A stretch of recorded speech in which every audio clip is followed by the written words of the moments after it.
It's 903 Boxing. I'm your host, Charles J. Yeah, this that soulful flow right here, man. Boxing and balls and a whole lot of sauce. A lot of sauce. Okay. I just had to put some soul in it. Who making music for the people? I don't know many. Yeah, we the underdogs, but this gonna be a cold finish. I'm feeling like a scene rapping. Remember when it stole in it? 5 on the 8. I damn near did the whole sentence. Ate so much cold chicken, I couldn't imagine it smothered. If you ain't from the streets, you couldn't imagine the struggle. Imagine a mother with 5 kids, no dad in the puzzle. Hold up, now we back in the gutter. Passionate lovers. When I lost my dad, I had to recover. Hold up, wait again. I tried to talk about the past and I stutter. Yeah, the cash was recovered, but for Keisha, I give my last just a hug. How can you love me when you laugh at your brother? I feel like that's telling. I'm fighting for redemption like Joe Louis versus Max Miller. If nothing else works, I'm back selling. Ain't too many options for a black fella. Moment of silence.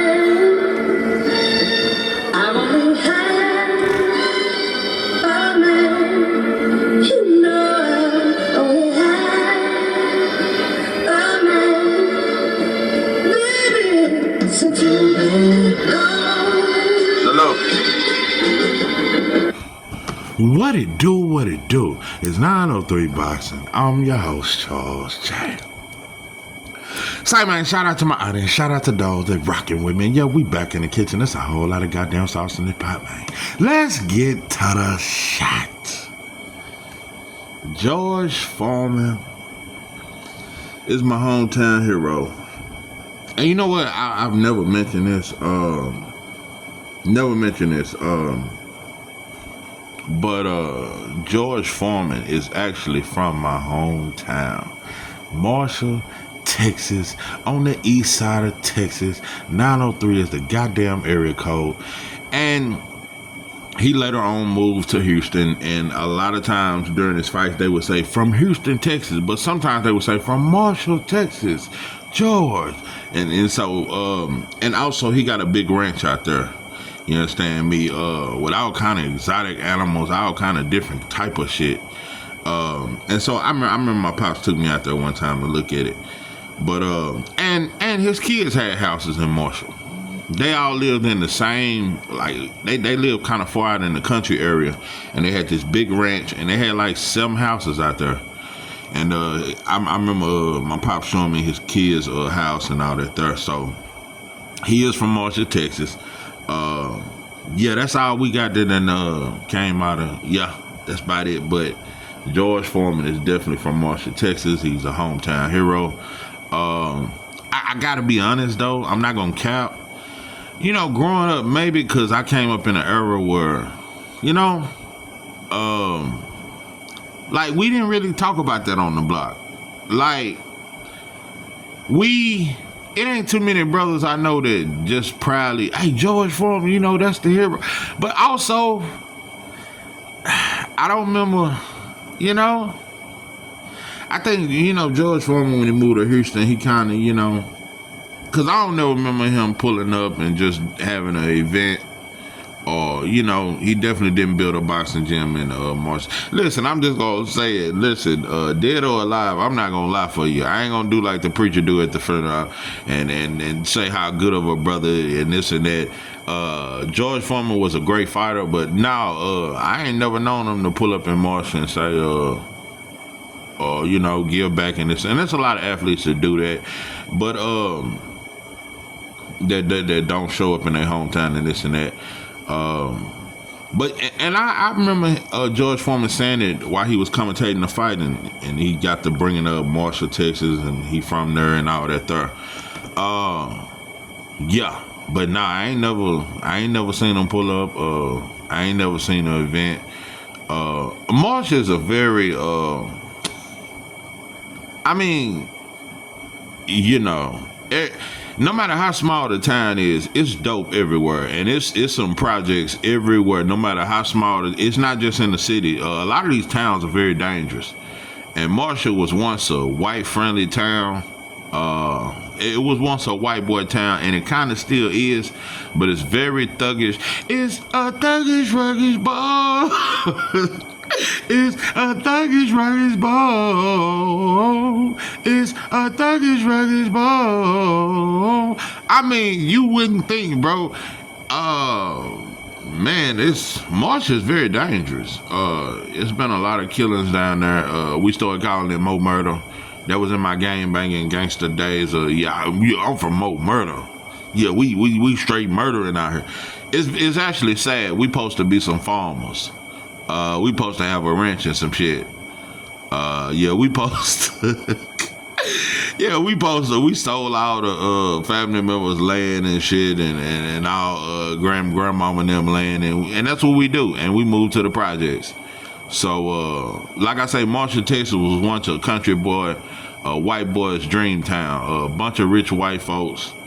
But yeah, one thing about black folks, the more of us show up, the more ghetto it's gonna get. Marshall is ghetto as fuck now. It's very hood. Between us and Mexicans, I'm telling you, we turned Marshall, Texas into Mo Murder. Oh, I was also just want to throw this out here, because I am from Marshall, Texas. Also, we do have Wiley College, which is a historical black college university. People from all over the world come down there. That's what we known for, George Foreman and Wiley College. And they filmed Denzel Washington, The Great Debaters, and at Wiley College. And Wiley College is actually in my neighborhood, which is the west side of Marshall, Texas. You understand, the dub.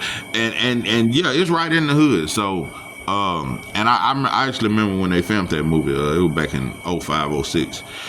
So, and they had the whole block, the whole street blocked off. But that's just a little history of where I'm from and shit like that. It was once a good white boy town, and white folks still run it because they got plenty of money down there. But Marshall is ghetto as fuck, and it's very drug infested, and it's very thuggish, ruggish.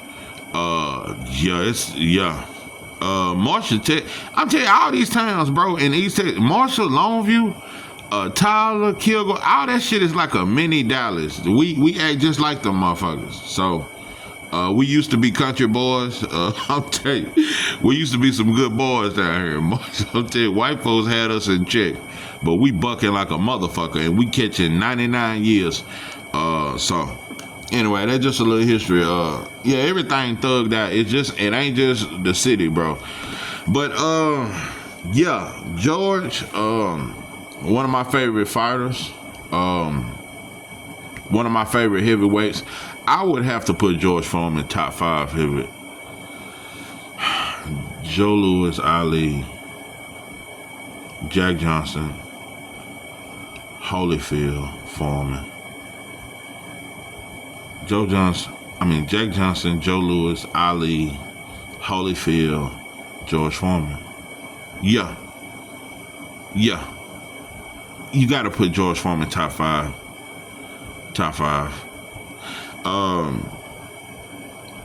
George Foreman is one of very few fighters where I've probably watched his whole career at least twice. Every fight. George Foreman is one of my favorite heavyweights. I think his jab was very underrated, and it was a damn near a knockout punch. George Foreman had a very good jab. George Foreman was extremely strong, and he's definitely a top 3 puncher of all time. George Foreman had that Marshall, Texas, that East Texas, that 903. I'm talking about that just country boy strength. And I'm gonna tell you another thing. While I'm talking about Marshall,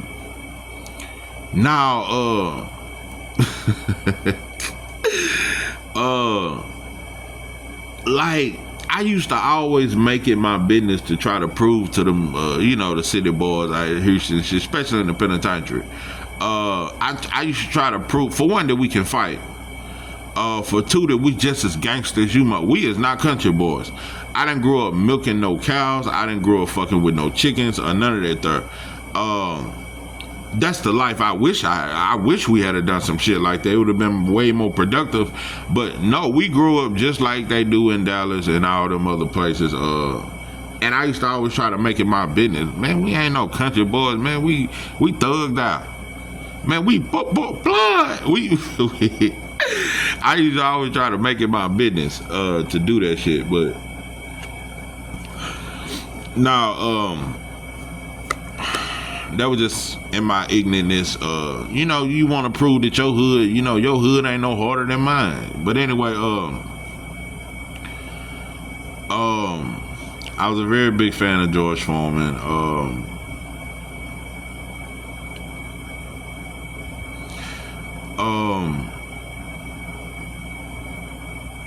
I like I said, I gotta have him top 5. One of the most exciting heavyweights of all time, one of the most vicious heavyweights, and also I think George Foreman had a very underrated ring IQ. And I think after that Ali lost, even though he took a lot of time off, George Foreman in the late 80s, early 90s was a dangerous George Foreman. George Foreman was even dangerous in his 40s. He won the heavyweight title at the age of 45. Ain't nobody topped that yet. Just had a lot of epic fights. The Holyfield fight, one of my favorite fights. George Foreman put on one of the probably the greatest beatdowns that we've ever seen against a Joe Frazier that was coming off beating Ali. Just a beatdown. It just, when I look through the history of boxing, bro, it ain't too many heavyweights that I can say it's better than George Foreman, bro, or that would beat George Foreman. Yeah, Shannon Briggs and Tommy Morrison, they got the win when he was up in his age, but that prime George Foreman, bro, only Ali beat him. Only Ali beat that prime George Foreman. George Foreman was huge.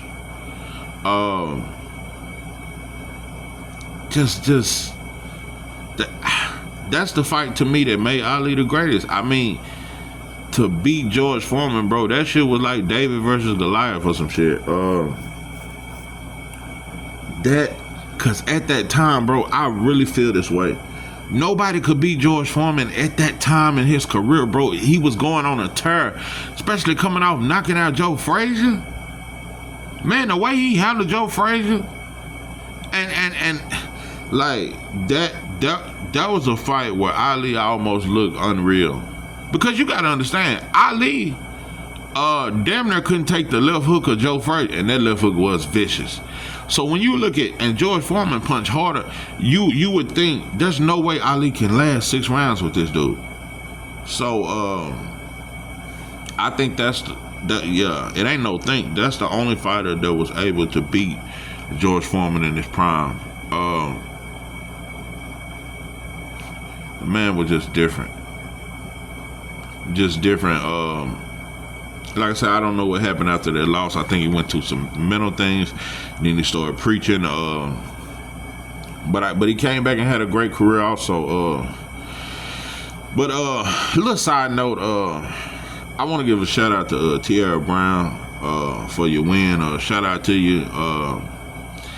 Wasn't the best performance because Scott Nicholson was holding a lot, and the referee never not once called her out on that. They never said she was running. The commentators said it was beautiful boxing, but Scott Nicholson was all over the ring and holding and moving. That's all she did. But it don't get called out when the non-black fighter does it. But shout out to you, Tierra Brown. Shout out to you for becoming a world champion. Like I said, it wasn't the best performance, but it also was because Scott Nicholson was holding you the entire fight, and you was trying to make it a fight. So shout out to you, Richardson Hitchens, bro. I'm starting to listen, bro. I really hope you don't fight Kambosos. And I get Eddie Hearn and on that shit, and he trying to make it like that's some shit to do. Kambosos has had 4 straight losses. He just beat a boy that just came out the laundromat. Yeah, this motherfucker got a little laundromat and shit. Listen, I really hope you don't do this, bro. You coming off beating Liam Paro. You coming off being a world champion. Liam Paro is a much better fighter than Kambosos. 5 years ago when Kambosos beat T.O., true enough, and then he lost to Devin twice. He was alright, you know. But it's 5 years later, bro. And you trying to make that like it's some kind of beef? Nah, pimpin'. Hitchens, you starting to look real suspect. Just want to throw that out there for you to even entertain. Why the fuck would you give him a title shot? And I don't want to hear nothing about no IBF mandatory.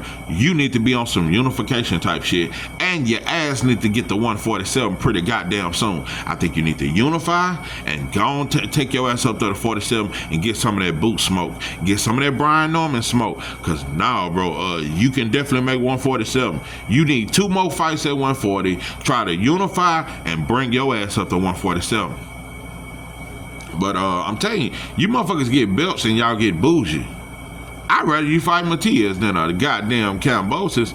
Bro, if you ain't trying to unify, fight Matias or do some shit like that, bro. If I'm telling you, you fight Kambosos, bro, it's gonna make me look at you real different, bro. But you already entertaining the fight. So you motherfuckers get belts and you get a little soft. Y'all get bougie. Get the moving like a cheerleader instead of a football player. I just don't know. It looks soft, bro. Look real soft. You know, Kambosos, he damn near almost he damn near look athletic when he fighting another white fighter. So that shit, he be looking kind of slick sometimes when he fights somebody slower than him. But nah, bro, Hitchens will win every round. That ain't no real beef, bro. Just stop. It's not a beef. Hope you don't fight him. But George Foreman, one of the greats, bro. What more can I say? Rest in peace to him. I wish his family the best. He lived a long, prosperous life. This is not a sad death to me. 75. The life expectancy for a black man is what, 50 now? You did a hell of a job, George. You know, another thing, I noticed how, you know, George stopped coming. He was a very good commentator. But it's like kind of like they did with Roy Jones. When George Foreman started telling the truth, and he started saying certain things about black fighters and giving them their credit, he wasn't commentating much longer after that. Same thing with Roy Jones. Because I remember when George Foreman was saying Chocolatito was the pound for pound fight. I remember that little era when they were saying Chocolatito. This while Andre Ward is doing his thing. Like, I remember when it's like with black folks, it's always a new non-black fighter that's considered better than us. You know, you had Chocolatito, then you had Triple G, you had Kovalev, you had now you got Usyk and Inoue and Better Beef. You like, they always try to when Andre Ward was without a doubt the pound for pound king. They was trying to put Triple G over him. They was trying to put Canelo over him. They was trying to say all these fighters, all these non-black fighters was better than Andre Ward when it wasn't even close. Andre Ward was without a doubt the best fighter on the planet. For a long time, for years and years, he was the best fighter in boxing. They wouldn't give it to him. They had Triple G, Canelo, Chocolatito. Yeah, that's what they do. That's what they do. So it is what it is, but you know. So it's not a sad day. It's actually a joyful day. Shout out to you, George Foreman. You put on some spectacular performance. You fought everybody. And you destroyed Ken Norton. I forgot about that. You fought everybody. And I'm trying to think of that fight right before you retired. What's that dude you fought? That motherfucker fought the fight of his life. Damn, what's that dude? He got like 15 losses. He was one of them fighters that's hot and cold. One moment he fight the fighter is like the dude that you fought after Ali and then retired. I can't remember his name, but that was a hell of a fight. But Yeah, but the Holyfield Foreman, that's one of my favorite fights though. Because Holyfield scored like a 22 punch connection or some shit. He hit you with like 22 straight shots, straight to the chin. So, yeah, you gave us some legendary fights. Yeah, I got you over Mike Tyson. A lot of people like to put Mike Tyson before Foreman. Mike Tyson never beat none of the greats. George Foreman did. George Foreman beat Joe Frazier and Ken Norton. So now, you something to deal with, bro. It took a different kind of fighter to beat George Foreman. And like I said, the only fighter to beat George Foreman in his prime is Muhammad Ali. This is 903 Boxing. I'm your host, Charles Jack. With that, I'm out.